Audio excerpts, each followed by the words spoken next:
As the world celebrates Earth Day, experts are advocating more sustainable solutions to preserve and protect this planet, which is important for the well-being and sustenance of mankind. They say a world ravaged by the pandemic and climate change are clear indicators that life on Earth cannot be business as usual, but should stir a renewed commitment to reduce our carbon footprints for the sake of the next generation. The Director of Technical Programs, Nigeria Conservation Foundation, Joseph Onoja, joins me now to tell us more about the World Earth Day. Good to have you join us, Joseph Onoja.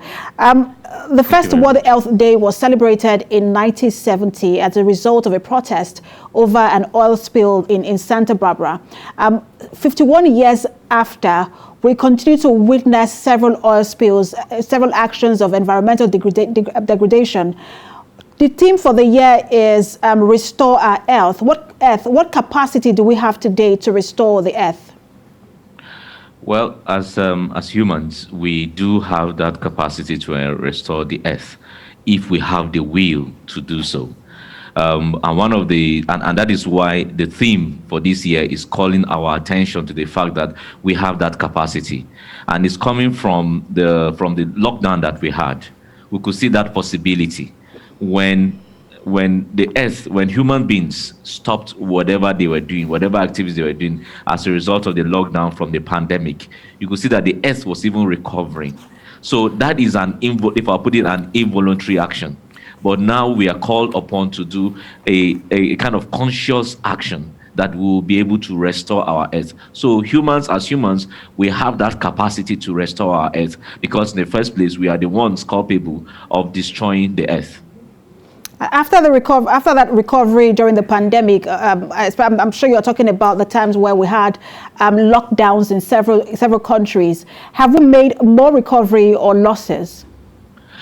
Well, it's a give and take. Some areas, we have made more recoveries, whilst some areas, the gains that have been made have been reversed, because some of those things that were lost were the impact was even more, because people went back to recoup the losses that they had during the lockdown, which had even more devastating impact on the environment. But in other places, there was the lockdown kind of brought the attention that we could do things differently and nothing will happen to us. Nothing negative will happen to us.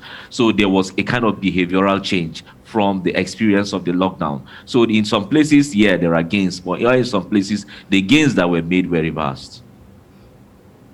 So a lot of governments around the world seems to be falling short of meeting their promises, and especially in line with the agreement signed, that's the Paris Agreement.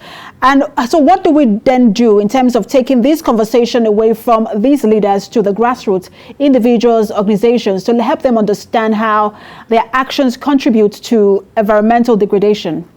Yeah, and that is why we continue to create awareness. Like a day like this is set aside so that everybody will know their responsibility. And because over time, I think we have been giving our responsibility to the government. And once the government fails, everybody fails. But now we want to put that responsibility in everybody's hands, so that you know that you are responsible for the perpetuation of this planet the way it is, for Mother Earth the way it is. Because if Mother Earth decides to revenge on the way we are acting, it will not select just those in government. After all, those in government are also humans. So we are as humans, and we are even more than those in government. So as individuals and as communities, as respective enclaves, we can take our own actions, and it behoves on us. We have to take a personal responsibility and not continue to give that to the government, because over the time we see that some governments have failed, just like you pointed out.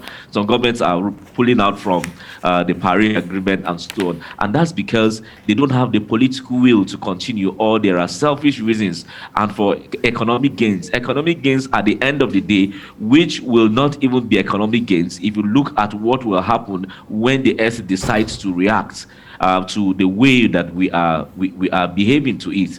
Because if the Earth decides to change, we will not be able to adapt as much as the earth will change. And that is why we are called upon that whatever gains that we'll have made in terms of economics, in terms of development, when the earth reacts, those ones will not save us. And that is why we are calling on everybody to get involved. Because if we get involved, then we'll overwhelm the government, and the government will have to do necessarily what the people want them to do.